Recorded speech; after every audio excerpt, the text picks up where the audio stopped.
दहेज का मामला कब से आपने शुरू किया? बाप को अपनी जमीन बेचनी पड़ती है, हाथ में कुरान हो और दूसरे हाथ में संविधान। लोहरदगा ईदगाह मैदान में तहरीक विदारी कॉन्फ्रेंस के आयोजन में एक आईपीएस ऑफिसर पुलिस अधीक्षक हारिस बिन जामा ने क्या कहा मंचों में। इस मंच में अनुमंडल पदाधिकारी अमित कुमार भी मौजूद हैं। आप देख सकते हैं कि हजारों के संख्या में लोग उपस्थित हैं। क्या संदेश दिए और उस संदेश में खास आपको बतला रहे हैं। सबसे पहले तो आप सभी लोगों को सलाम पेश करता हूँ।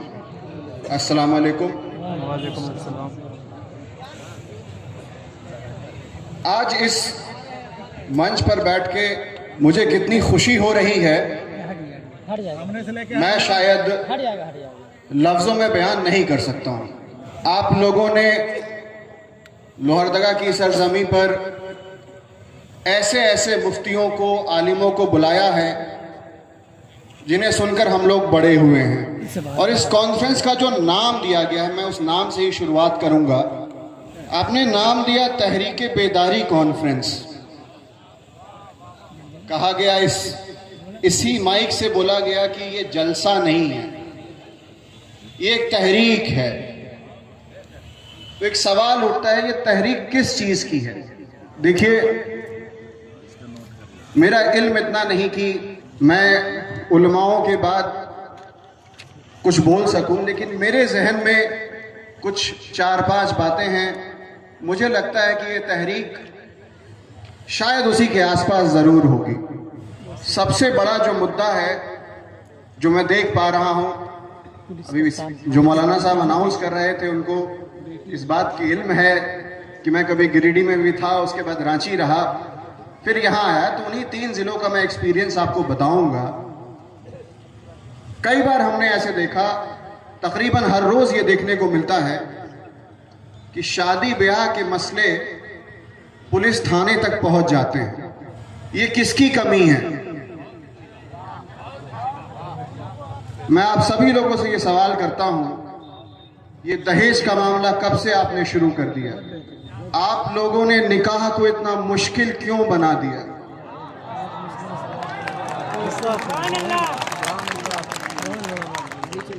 अगर कहीं गलती होगी तो माफ कीजिएगा मुझे, लेकिन आज मैं बात करूंगा तो दिल से बात करूंगा।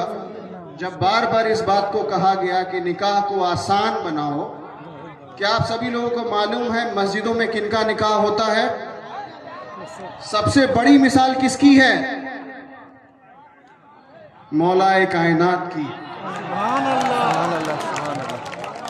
क्या उसको हम सभी लोगों ने भुला दिया? ऐसा क्यों हो जाता है कि निकाह करने के लिए, शादी करवाने के लिए एक लड़की के बाप को अपनी जमीन बेचनी पड़ती है? तो इस तहरीक में, इस तहरीक को हिस्सा आप लोग जरूर बनाइए। आज यहाँ पे जितने भी लोग मौजूद हैं, जो लोग हमारी आवाजों को सुन सकते हैं, क्योंकि वक्त ऐसा है कि चीजें रिकॉर्ड होती हैं, तो ये बार बार कई सालों तक चलती रहेंगी। आप सब लोगों को ये अहद लेना है कि मैं अपने खानदान में, अपने मोहल्लों में, अपने शहर में अगर कहीं ऐसी शादियां होती हैं तो हम लोग उन शादियों में नहीं जाएंगे। क्या मैं उम्मीद करूं कि ऐसा होगा? ये क्यों कहा गया कि आप निकाह में सादगी लाइए और वलीमे को थोड़े अपने हैसियत के एहतमाम से कीजिए?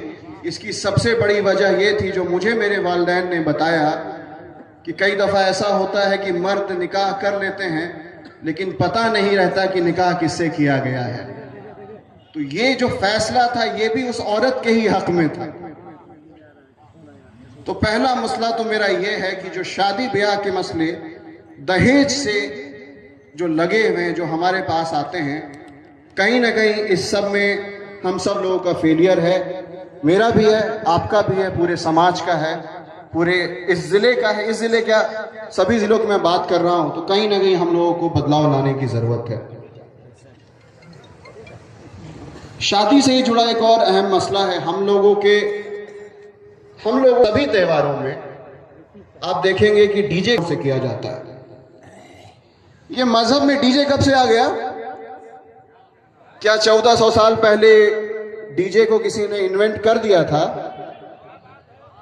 आप सब लोग भूल गए आवाज हजरत बिलाल की, जब वो आजान में सदा लगाते थे, उस वक्त किसी माइक को यूज करते थे क्या? तो आप लोग क्यों डीजे पे इतना इस्तेमाल बढ़ा दिया है? हर छोटे बड़े त्योहार में कहीं ना कहीं डीजे देके आप लोग निकलते हैं। ये सारी बातें आप समझिए, ये मजहब में आपको बताया गया है, लेकिन इसके साथ साथ जो इस मुल्क का आईन है, जो संविधान है, उसमें उसकी जो बेसिक फिलॉसफी है वो यही है, इससे कोई अलग बात नहीं है। तो जो बार बार बड़े बुजुर्गों ने कहा है कि आपके एक हाथ में कुरान हो और दूसरे हाथ में संविधान हो, अगर ऐसा हम सब लोग कर लेते हैं तो यकीन मानिए आज जो आपकी हालत है इससे बहुत बेहतर हालत में आप लोग पहुंच जाएंगे। इसके आगे का एक मसला वो तरबियत का। तरबियत में कमी सब जगह आई है। लोग अपनी जिंदगी में मसरूफ हो गए हैं, वक्त नहीं निकाल पाते हैं, तो बच्चों के हाथ में मोबाइल फोन थमा दिया।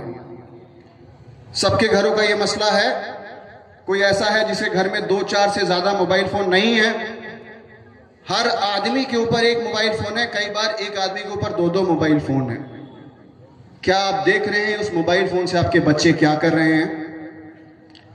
कितने घर में ऐसे बाप हैं, क्योंकि यहां पे सारे मर्द मौजूद हैं, आप देख रहे हैं कि आपके घर के बच्चे बच्चियां